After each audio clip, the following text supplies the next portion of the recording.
आम आदमी, जैसे हमारे महराज मलिक आम आदमी की तरह इस टाइम बात कर रहे हैं कि मैं इस चीज़ के लिए नहीं आया हूँ सियासत में, मैं सिर्फ आवाम के लिए आया हूँ। केजरीवाल भी ऑटो वाले, रिक्शा वाले, गरीब लोगों के लिए आया था, और जो उसने बिजली 200 यूनिट जो भी फ्री बीज का कंसेप्ट लाया था वो भी उन गरीब लोगों के लिए लाया था। लेकिन बात है कि वो केजरीवाल वही ऑटो वाला केजरीवाल रहा? क्या केजरीवाल वही वैगन आर वाला केजरीवाल रहा? क्या केजरीवाल वही केजरीवाल रहा? आज नहीं, आज वो केजरीवाल नहीं है, आज वो शीश महल में रह रहा है। आज वो शीश महल पार्ट 2, ये मेरा कहना नहीं है, राघव चड्ढा का रिसेंटली एएनआई को दिया हुआ बयान है कि हम दिल्ली हारे तो शीश महल की वजह से हारे, क्योंकि उनकी वो छवि, जो गरीब आवाम के लीडर की छवि, वो ख़त्म हो गई। जब वैगनार से उन्होंने एमजी ग्लॉस्टर पे शिफ्ट किया, एमजी ग्लॉस्टर 50 लाख की गाड़ी है, जहाँ की वो 6 लाख की गाड़ी में घूमते थे। बात यहीं ख़त्म नहीं होती। अब ये शख्स जो हमारे ऑनरेबल एमएलए हैं, ये कह रहे हैं कि मुझे सीएम बनाओ, मैं सारे मसले रातों रात हल करूँगा। It's not possible. हर पढ़ा लिखा नौजवान, एक लेबर मेंटेलिटी, एक गरीब शख्स जो कि एक जज्बात के ज़रिए उनके साथ जुड़ा है, वो तो ये नहीं समझ सकता। लेकिन हर घर में आज पढ़ा लिखा यूथ है। हम चाहते हैं कि युवा राजनीति में आए, हम चाहते हैं कि युवा स्टेट को लीड करे, लेकिन फेक और फर्जी नरेटिव्स पे नहीं। जैसे हमारे महराज मलिक बहुत ही वोकल हैं सिस्टम के ख़िलाफ़। मेरी आवाम, खासकर डोडा से जो आवाम है, वो भी काफ़ी वोकल रहे इनके काम के लिए। बीइंग एन यूटी एमएलए, हमें पता है इनके पास उतने अख्तियारात नहीं है, लेकिन जो महदूद अख्तियारात है, क्या अभी तक महराज मलिक वो इस्तेमाल कर पाया? क्या महराज मलिक इसके बाद कर पाएगा? ये सवाल भी हमने उठाना है, आज के जर्नलिस्ट ने उठाना है, आज के यूथ ने उठाना है। नहीं, क्या फ्यूचर में ये महराज मलिक वही महराज मलिक है कि जो केजरीवाल के तर्ज पे चलेगा? केजरीवाल ऑटो से वैगन आर से एमजी ग्लॉस्टर, ये चीज़ें कंपैरेटिव एनालिसिस एक माइंड में रख के अपने एमएलए को लेके, अपने एमएलए से लेके, सिर्फ एमएलए की बात नहीं, एमएलए से लेके सरपंच तक, एक पियोन से लेके डीएम तक, अगर आवाम अकाउंटेबल, पढ़ी लिखी आवाम जो कि सवाल नहीं करती है, जो कि सिर्फ रील देखती है, उनकी रील पे कमेंट भी नहीं करती है, उसको पूछना चाहिए, फिर जाके बदलाव आएगा। फिर कोई भी बदलाव ला सकता है, सिर्फ महराज मलिक नहीं। महराज मलिक की चलो एक सोच है बदलाव की, लेकिन इस बदलाव के पीछे इंटेंशन क्या है? कि वाकई ये कंक्रीट बदलाव है या एक पॉलिटिकल नरेटिव्स एंड रिटोरिक्स में बुना हुआ जाल है?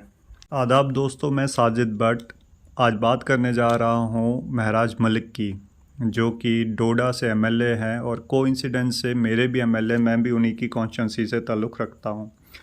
आज मीडिया और सोशल मीडिया की गलियारों में काफ़ी रील्स देखने को मिल रही हैं, काफ़ी चीज़ें देखने को मिल रही हैं उनकी रिहाई के बाद, और बड़ी खुशी की बात है कि जो उनकी रिहाई हुई काफ़ी अनकॉन्स्टिट्यूशनल थी, काफ़ी अनएथिकल थी। एक इलेक्टेड रिप्रेजेंटेटिव को इस तरीके से पीएसए में डिटेन करना, चलो ये बहुत बड़ी राहत है उनके लिए, उनके परिवार के लिए और कॉन्स्टिट्यूंसी के लोगों के लिए। बात मुख्तसर सी है, बात यह है कि सब जश्न मना रहे हैं, सब उनकी वाहवाह कर रहे हैं, सब उनको एक कोई धुरंधर का नाम दे रहा है, कोई कुछ कह रहा है। चलो अच्छी बात है, एक करिश्मा है उनका, ख़ासकर लेबर तबके में, पिछड़े इलाके के लोगों में, यूथ में है, कहीं ना कहीं उनका वजूद है, एग्जिस्टेंस है। लेकिन मैं थोड़ा पीछे जाऊंगा, हम देखते हैं कि वो डीडीसी बनते हैं। उससे पहले भी उन्होंने इलेक्शन कॉन्टेस्ट किया, और उनका एक काफ़ी तीखा रवैया रहा है। जो इस्टेब्लिशमेंट, जो सिस्टम है, जो एक स्ट्रक्चर है यहाँ पे एडमिनिस्ट्रेशन का, जो जिस तर्ज पे काम करता है, उस तर्ज पे उनको बिल्कुल नागवार है उनका जो काम करना, और है भी। आम आवाम बहुत सफ़र होती है, हम देखते हैं कि, और काफ़ी हद तक काफ़ी अच्छी बात करते हैं, वो बात करते हैं, अच्छी बात करते हैं, लेकिन कंक्रीट में अभी बीइंग ए डीडीसी हमने देखा कि कुछ काम किए उन्होंने, जैसे कि बताते हैं ट्रांसफार्मर या कुछ और भी कुछ काम किए उन्होंने। लेकिन तब उन्होंने कहा, एक उनकी वीडियोस आप देख सकते हो कि नहीं, एमएलए के लिए उन्होंने काफ़ी, इवन कि एमपी इलेक्शन भी लड़ा उन्होंने काफ़ी, कि एमएलए मुझे ऐवान में भेजो, मैं ये करूँगा, मैं वो करूँगा, मैं ऐसा, जो भी एक नरेटिव डेवलप हुआ। और कहीं ना कहीं जो भी हमारे कॉन्स्टिट्यूशन के फर्स्ट पास्ट देन पोस्ट के सिस्टम में वो विनर घोषित हो गए और जीत गए कुछ परसेंट वोट लेके। और काफ़ी आम जो डिजेक्टेड फील करती थी, जिनका कोई कनेक्ट नहीं था किसी पॉलिटिशियन से डायरेक्ट, उनकी उम्मीद बन के उभर आए वो। और काफ़ी चीज़ें बोली भी उन्होंने असेंबली में, काफ़ी चीज़ों पे, इवन की स्टेट के बड़े मुद्दे पे, या काफ़ी चीज़ें उन्होंने उजागर की। लेकिन बात अब यहाँ तक नहीं है। अभी रिसेंटली उनका बहुत बड़ा बयान आया कि मुझे सीएम बनाइए, अब मुझे सीएम बनाइए। लेकिन बात यहाँ ख़त्म नहीं होती। जैसे कि वो अकाउंटेबल ठहराते हैं, ये एडमिनिस्ट्रेशन से सवाल करते हैं, लेकिन हमारी जनता, हमारी मीडिया, हमारा सोशल मीडिया, यूथ उनसे ये नहीं कह रहा है कि बीइंग ए डीडीसी भी आप कुछ इससे और ज़्यादा कर सकते थे। कंपैरिजन में अगर बात करें, हम एक डीडीसी हैं सुरनकोट से, शाहनवाज चौधरी, कांग्रेस के डीडीसी हैं, इंडिपेंडेंट टिकट पे उन्होंने इलेक्शन लड़ा था। उन्होंने एक स्टेडियम बनाया वहाँ पे, बीइंग ए डीडीसी। कैसे क्या बनाया, लेकिन बनाया। और काफ़ी काम किए डीडीसीज ने भी। उन्होंने उस लेवल का अगर देखा जाए कंपैरिजन में, महराज मलिक ने कुछ हट के काम नहीं किया। फिर वो अब एमएलए बने, काफ़ी टाइम से अब एमएलए हैं वो। चलो इन 8 महीनों का तो कोई जवाबदारी नहीं है, लेकिन इसके बाद भी उनके पास अभी 2029 तक काफ़ी टाइम है। तो इलेक्शन से पहले उन्होंने कहा कि मैं दिल्ली की तर्ज पे अपनी कॉन्स्टिट्यूंसी को बनाऊंगा। और वो सीएम का ख्वाब देख रहे हैं। मेरा बीइंग ए जर्नलिस्ट, या एक आवाम, एक सुलझी हुई आवाम का, एक सुलझे हुए यूथ का ये सवाल है। हाँ, वो बनाएं दिल्ली की तर्ज पे। अगर 60% भी अपनी कॉन्स्टिट्यूंसी को बनाएंगे कि और वो दिन दूर नहीं कि हमारी डोडा कॉन्स्टिट्यूंसी एक रोल मॉडल इमर्ज होगी। ऐसा रोल मॉडल नहीं कि गुजरात का मोदी का मॉडल फेल। जैसे कि आप वो केजरीवाल की बात करते हैं, कहते हैं कि हमने दिल्ली में मोहल्ला क्लिनिक दी, दिल्ली में हमने स्कूल बनाए। ऐसा इस लेवल का कुछ नहीं है दिल्ली में भी। दिल्ली मॉडल भी फेल है।